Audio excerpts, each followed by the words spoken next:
I'll be reacting to Rusted Armor's episode 8. I'll be watching it from Crunchyroll's website, and then I'll be watching this torture in 1-0 go. I mean, I'll be reacting to this figurative torture to the mind series. There you go. That's what I meant to say.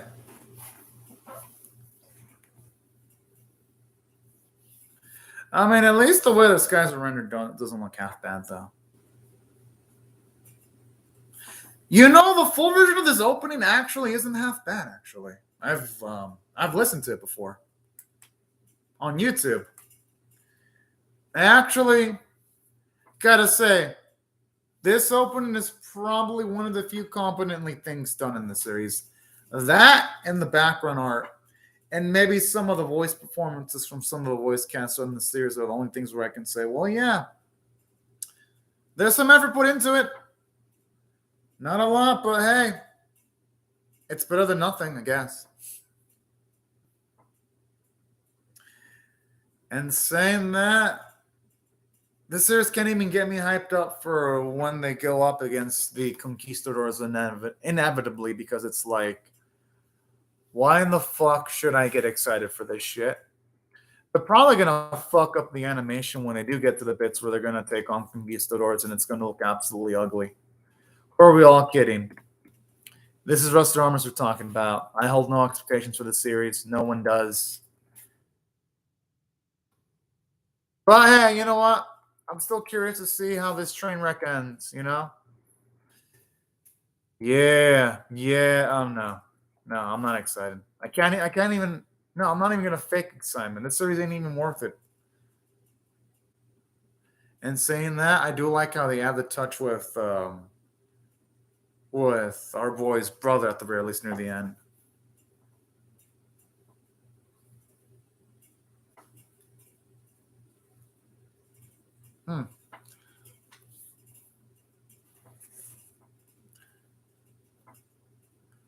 Oh boy.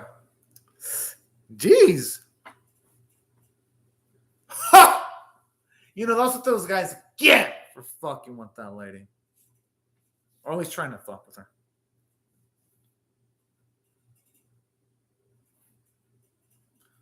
I mean, he is pretty fucking massive. I like how she's going her eyes. You can tell she's taking peeks at her boy's bod. It's fucking adorable. I'm gonna assume that when he meant by the sea here that their eyes look as blue as the sea. That's my guess. Does he need to actually run away, though? I mean, knowing how powerful he actually is, I don't think he would. I gotta admit, Sada's actually a cute-ass name. That's fucking adorable, actually.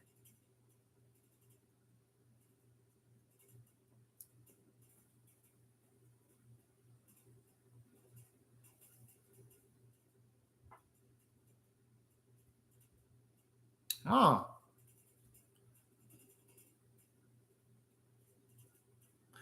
I gotta admit, even like the, okay.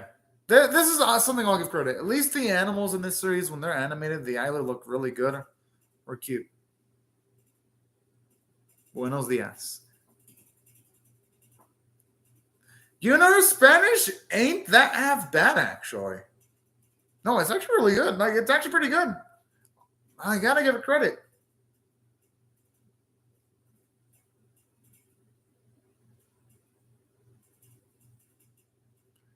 Yo, I could use for some fucking chorizo. Shit. Oh, let's talk about food.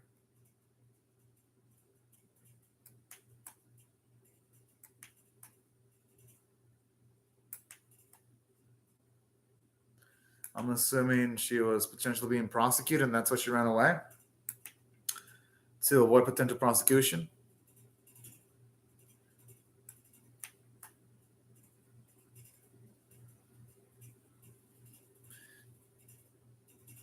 You know, that's actually kind of a cute reason. And that's actually a good reason to want to visit a place, too, because it's like, who doesn't want to see more of the beautiful wonders of nature? I have a feeling he's in love with Sarah at that point, with the way he's looking at her. Not that I blame him. I mean, Sarah is pretty charming. I ain't gonna lie. My guess is something bad's gonna happen to this lady, though. Because we don't see her in the series, anyway.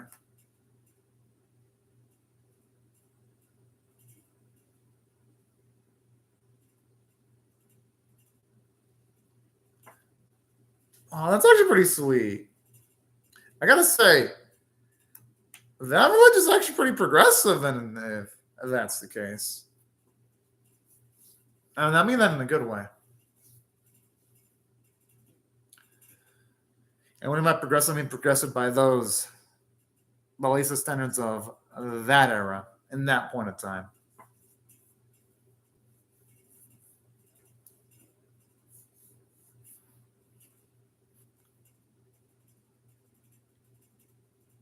Huh.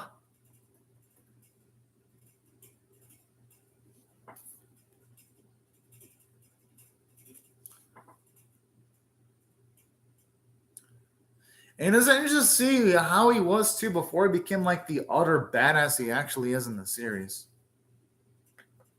Oh, she's such a fucking sweetheart. I really hope nothing bad happens to her. Which means something bad's probably going to happen to her.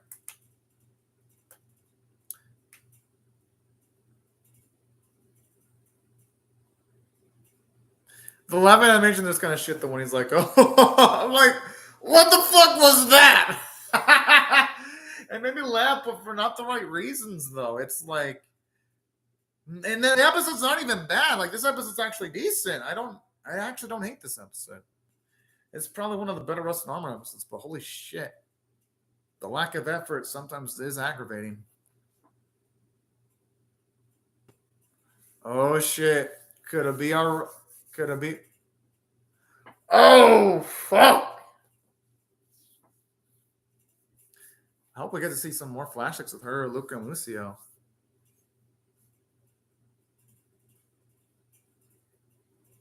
Aww.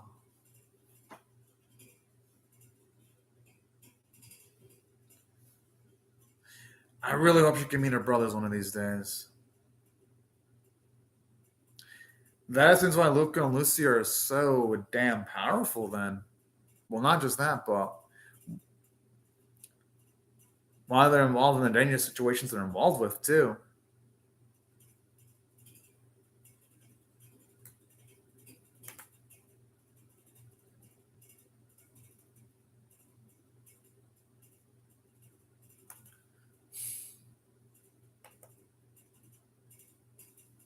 You know, the action doesn't surprise me.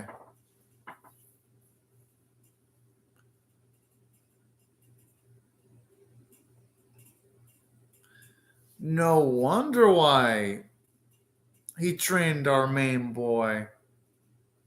What a fucking sweetheart. You know, he ain't wrong in this instance.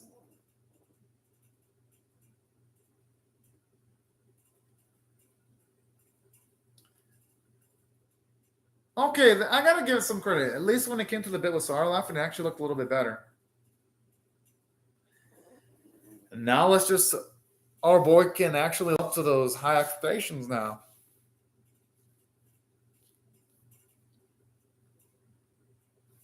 Oh.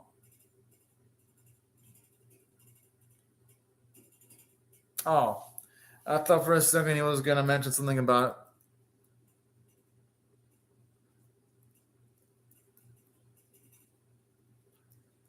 Okay, that sounds about as close as a confession as you can get without actually confessing.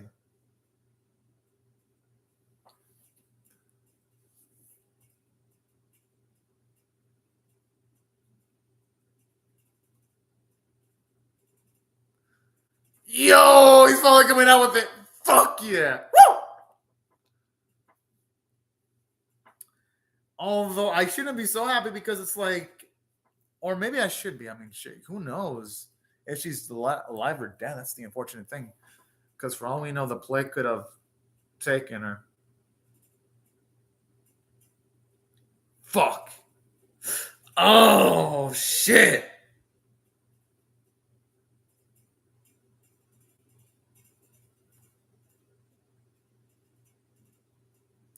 And the thing is, though, there are certain things that not even sheer strength can't take care of, unfortunately.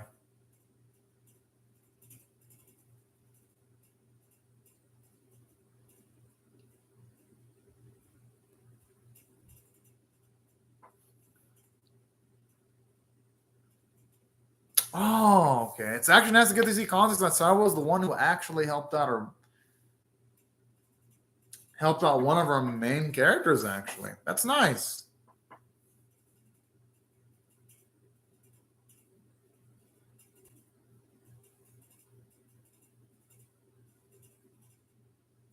And like this, it shows you how much he cares too.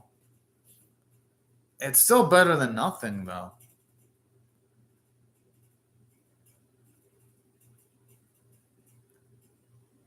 I mean, hey, her slowing down the disease is already good enough.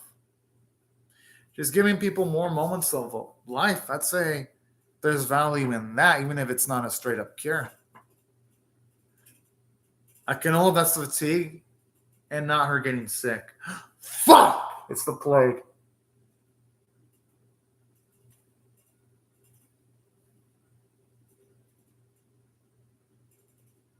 Oh no.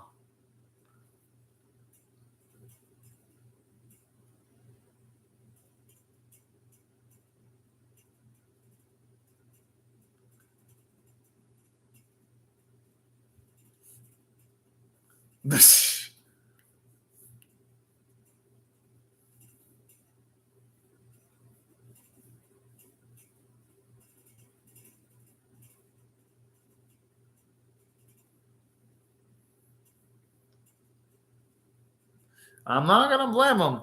Sometimes people have a lot of experiences with people that aren't positive, and they look more positively towards animals than other human beings. I could see the rationale behind that, if you ask me.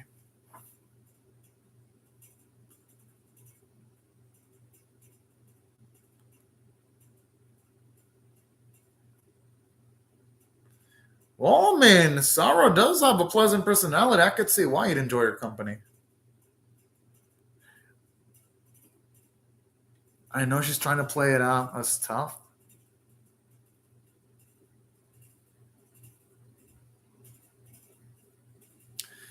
but it's like there's only so much a person's body can do, though. I wouldn't be surprised if her healing people is also causing her body to suffer some backlash due to the overstrain.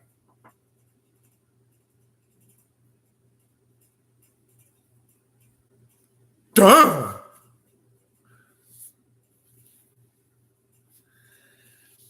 And I'm guessing that she's definitely not going to be okay because she's not alongside our man anymore.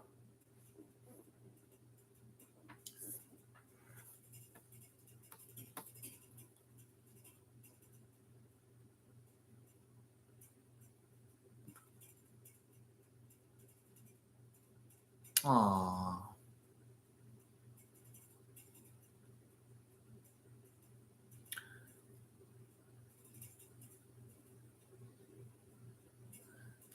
I mean, regardless of the fact she at least made even a little bit of a difference in slowing down the disease.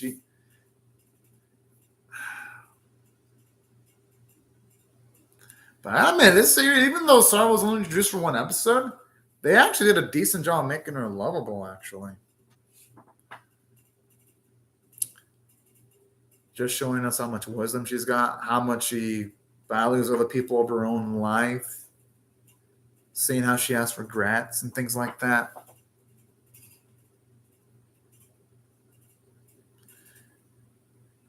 Hmm.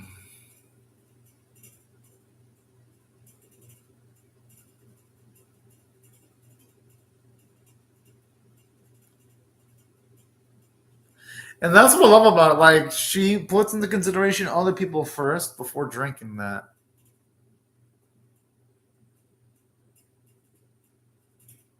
That's a damn good question.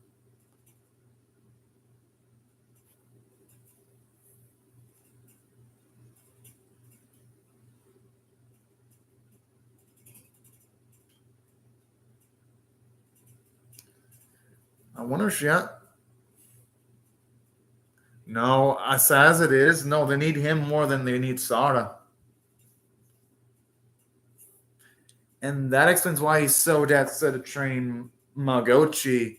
And you know what? That explains why he trained him rougher than the others. Like when he was sitting on him while Arbo was doing push-ups and the others were doing push-ups normally, that actually explains a lot because he's Sada's brother. I mean, he would especially want to make sure that he's able to make it out safe.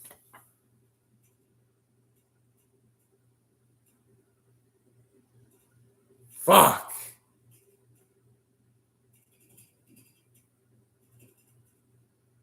Oh.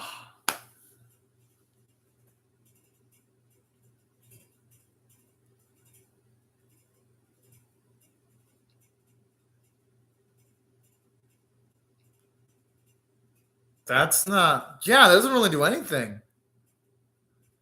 Because you're not really going at the root causes of what's causing the disease.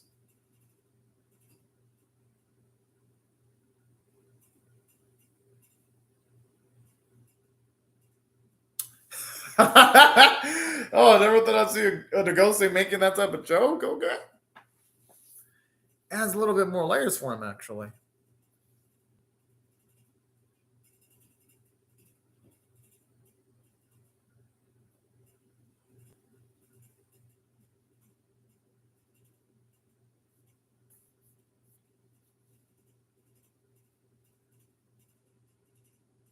Damn.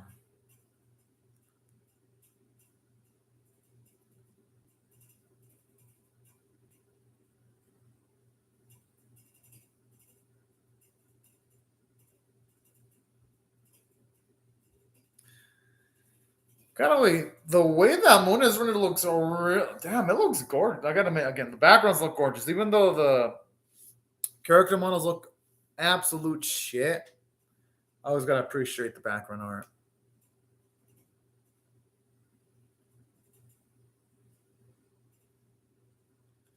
Think it, she it's pretty much guaranteed she likes that country. That's if she lives though, which we all know won't happen.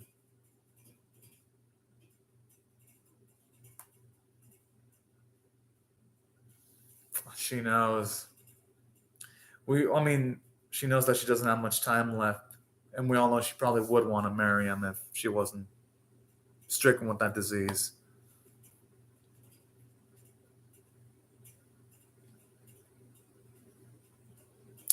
Oh, that's so cute.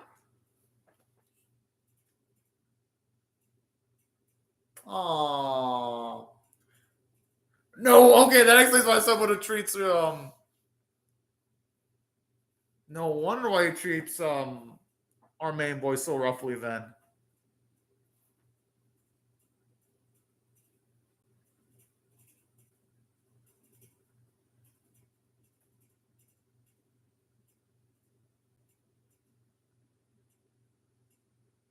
And I love this, the conviction he's got in his face there. Oh.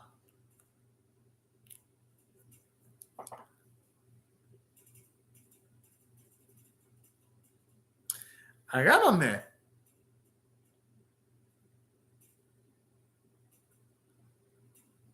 this actually puts more weight to the Sabiiro training everyone else sequences now. And let's hope he can do it with falling colors now.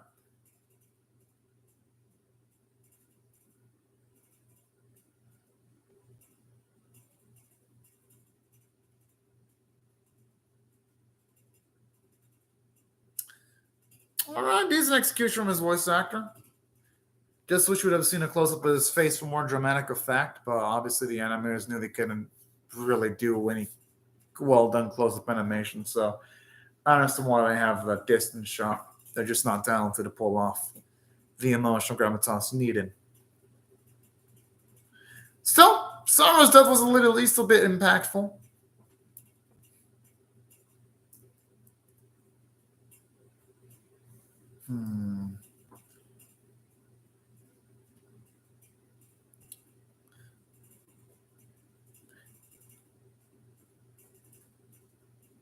It's just a shame just seeing the contrast to how she was when she was full of vitality versus when she didn't have as much vitality. It makes it hurt a bit more.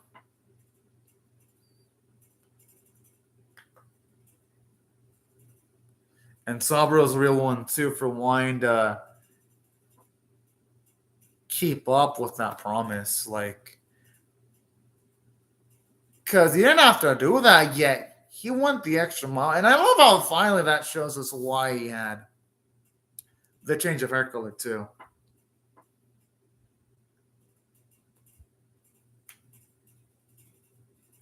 Finally, he's coming out with it. About damn time.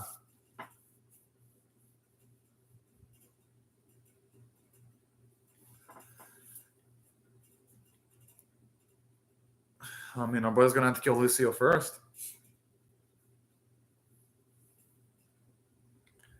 I would hope that he would choose his friends over Lucio.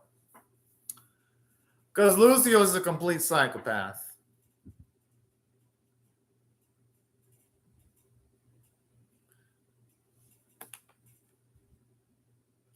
Oh, looks like there's going to be no ED credits. Okay.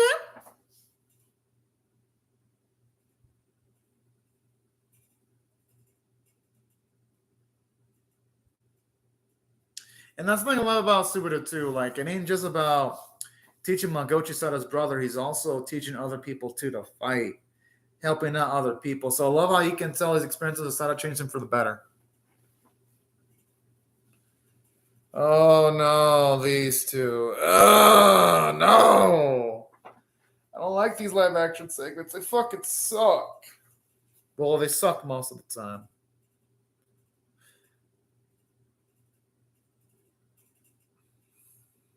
Because it feels like so forced. It feels like they don't even want to be there. I just wish the episode ended, but fuck it. I'll rack the live action portion because it's on Crunchyroll's website too. Honestly, the animators did actually render it pretty well. I ain't gonna lie. I like the interpretation from the anime, but the real life version is so fucking gorgeous too, actually. Like, it really is. Oh, okay, yeah, that looks damn good. Wow. Okay, I agree. It does make an impression. Okay. This might be one of the few instances where I actually love the live action portion of the episode. Okay, I meant the full bloom version was so damn beautiful.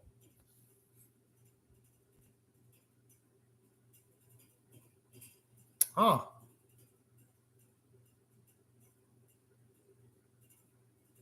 Yeah, that sounds like a fun experience.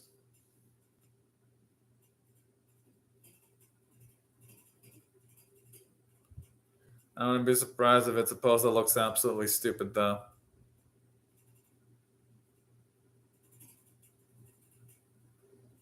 I feel no momentum behind this pose. I don't see myself doing a pose like that ever.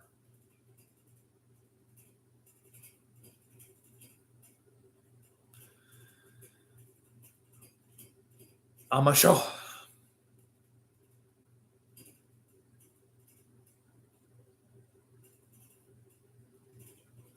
Next time, Peach treachery. You know what? This episode didn't suck. I gotta say, if I had to rate this one on a scale of 1 to 10, with 1 being abysmal, 5 being average, and 10 being exceptional, I'm actually gonna give this one a shockingly. I can give this one a 6.5 out of 10. It was above average because I don't know. I'll give it a 7 out of 10 because honestly, Sara's death kind of felt a little bit sad because what I liked about this episode is it gave us justification as to why Subaru would help out completely random strangers because that was something that his lover wanted him to do. So I thought that was actually pretty dang nice because now we know why Subaru has the goals he's got. And something else I liked about this episode too, this episode also did pretty well.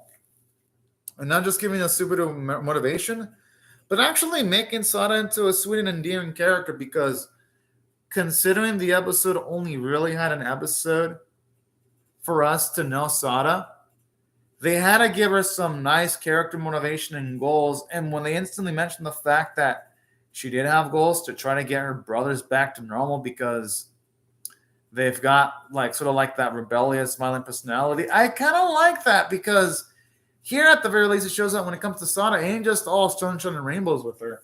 She acknowledges that her brothers have less than savory personality traits, and I like that. I think it makes Sada lovable in the bits that she was in the episode.